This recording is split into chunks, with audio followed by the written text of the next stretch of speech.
आप सभी को गुंजन गुप्ता का नमस्कार। आशा करती हूँ आप सभी स्वस्थ होंगे और खुश होंगे।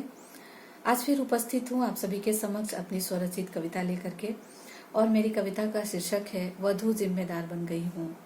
आशा करती हूँ आप सभी को मेरी कविता पसंद आएगी, जो इस प्रकार है, सुनिएगा।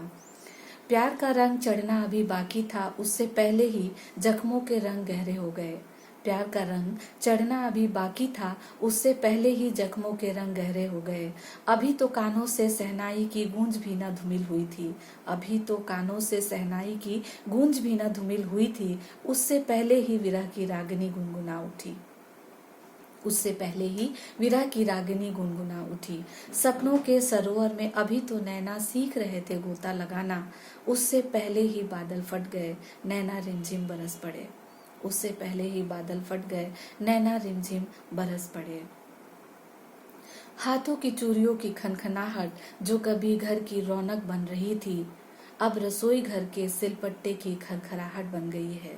अब रसोई घर के सिलपट्टे की खरखराहट बन गई है। आगे की पंक्तियां जरूर सुनिएगा। कल तक माथे से सरकती घूंघट संभाल रही थी। कल तक माथे से सरकती घूंघट संभाल रही थी। आज मन की घुटन कहीं जुबां से न सरक जाए। खामोशी से अल्फाज संभाल रही हूँ। खामोशी से अल्फाज संभाल रही हूँ। आगे क्या कहूँ, आगे क्या कहूँ। अबोधता की दहलीज अभी पार की ही थी। अबोधता की दहलीज अभी पार की ही थी कि न जाने कब से जिम्मेदार बन गई हूँ। कभी मायके की हिचकी तो कभी ससुराल की सिसकी संभाल रही हूँ। कभी मायके की हिचकी तो कभी ससुराल की सिसकी संभाल रही हूँ। वधू जिम्मेदार बन गई हूँ। वधू जिम्मेदार बन गई हूँ।